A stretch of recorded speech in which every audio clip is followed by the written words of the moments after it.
don't be deceived, right? In order for you in this life to get something that you've never gotten, something that you dream about, your dreams, your aspirations, you got to chase it.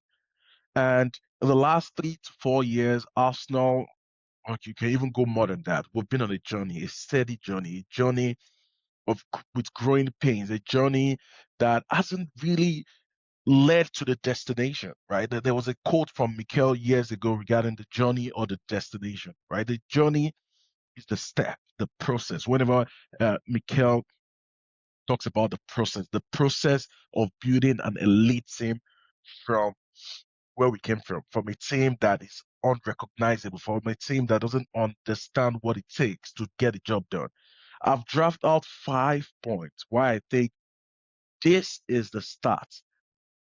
This is these are the reasons to buttress the fact that I think, and it's not a fact right now, but I believe Arsenal are going to win the Premier League title, and Arsenal might win multiple trophies this season because now we are in the Carabao Cup final, which we have at the very least we have a 50% chance of winning that trophy, bringing that trophy home. FA Cup, we know FA Cup historically, we are the biggest winners of the FA Cup, and FA Cup is the first trophy on our Mikel that they brought home to us, right? We have the Champions League. We are one of the top three, top five teams that have the capability in terms of the playing squad, the coaching acumen, the defensive stability to win the Champions League. And we have the Premier League. We're 6 points at the top over Manchester City with pretty similar games left to go, and we have one issue that we still have to go to the Etihad. But if there's a team that you can bet on, this is it, to remain consistent, to remain resolute, a team that will have a down with losing against the Manchester United team that has been revived and losing in that fashion, and just brushed themselves up and went on a winning run, right? We have the ability to go on an exceptional winning run. We have the ability to bring the trophies home this season. These are my 5 talking points. One, Arsenal finally, for the first time in 2 decades, have an elite squad depth, a title winning requirement, right? There are very few teams that have won the title, right, in the last 2 decades, and have won the title with a very small squad.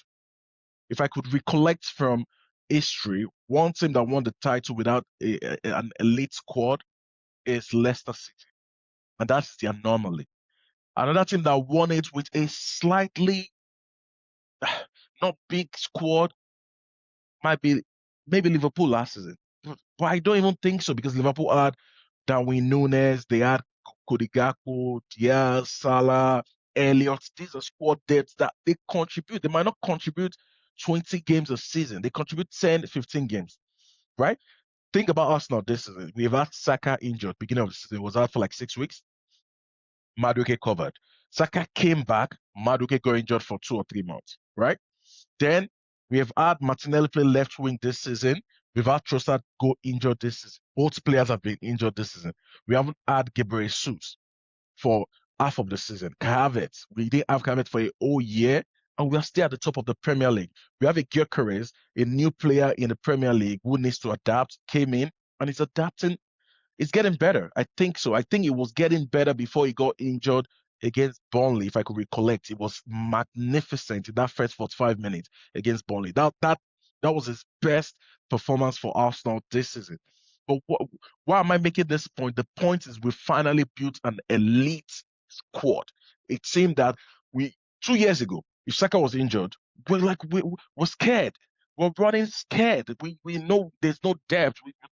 We're turning to Reece Nelson, injury prone player. We're playing Martinelli on the right, which is we're still kind of doing now. But the squad has been stretched to its maximum this season. Mikel Merino is injured. He's contributed a lot of key goals in a lot of key moments this season. Saliba has been injured. Gabriel Magalhaes has been injured. Benjamin White has been out for majority of the season. Calafiori has been injured.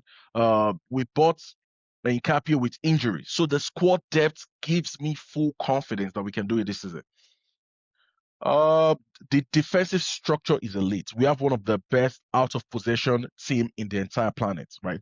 Our defensive structure is incredible. The defense of Timber, Saliba, Gabriel, and Calafiori can compete with any defense in the world. Barcelona, Real Madrid, Bayern Munich, Chelsea, Manchester United, Manchester City, Liverpool. We can compete. We can say man for man, we have one of the best, if not the best, defensive structure in the world, right? We have our fullbacks doing their job. We have our wingers tracking back. We have a team where everybody needs to work hard for a common goal. So this gives us a platform that sometimes we don't even have to play well. Like you look at some games and we don't concede any chances, and we take the stuffing out of teams. Teams are scared because they know that what are my chances in this game? I'm just gonna sit back and just wait for Arsenal not to win, right? No, we're gonna win. We're gonna find a way, whether with set pieces, whether with corner kicks, free kicks, shots from outside the box. With our recent performance, we are just gonna find a way. And our defense is a structure that we can build upon to make sure that we win these games, either by grinding them out with a 1-0, 2-0 victory, or just by finding different solutions. The third thing I have is the squad is balanced and complete, and the trophy window is open, right? The trophy window is open because of the squad. That means, like, the only two players in the team right now that, in my opinion, play too many games, and that's when you think about it, when they are fit, Rice, Zubimendi,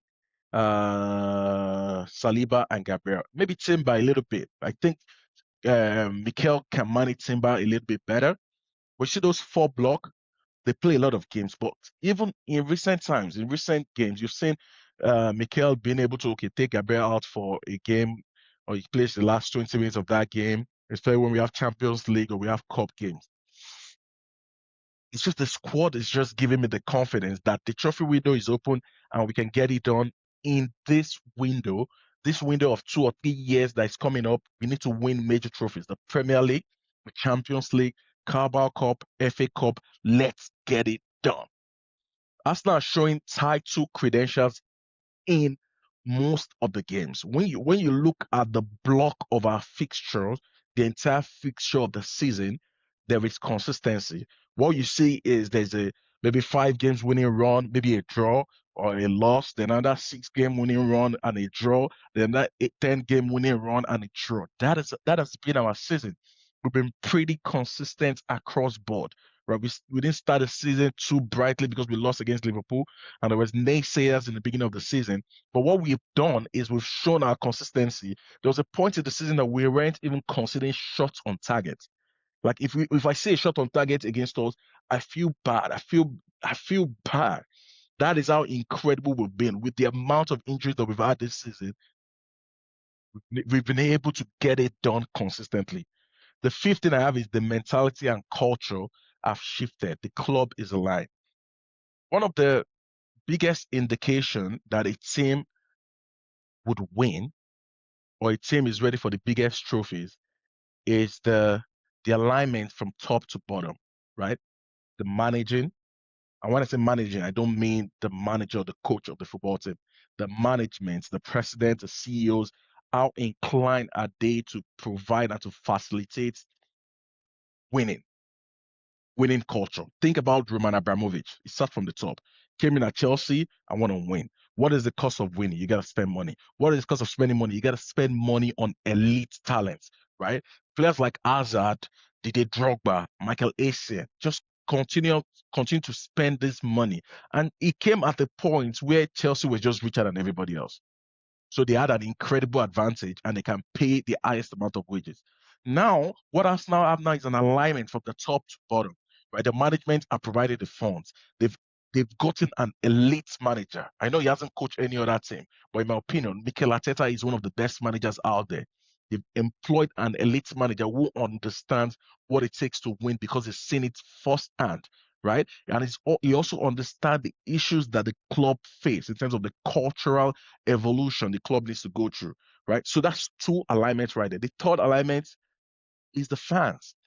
The fans believe, right? They might be scared. We might feel the pressure of we haven't done it in such a long time, so we're constantly doubting and feeling because we want to win. The reason why sometimes at the Emirates we're anxious, or you're watching an Arsenal game and Arsenal fans are anxious, like they're calling it to shows, is because they desperately want to win. So there's a desperation to win from the management to the playing staff, to the fans. And for the first time in a long, long time, we can finally get the big trophies home. So if you're an Arsenal fan out there, keep believing, keep trusting in this team, keep pushing this team, keep asking the right question, and we're gonna bring it home. Thank you guys for having me. Don't forget to like the video, subscribe to the content, and stay blessed, beautiful people. Goodbye.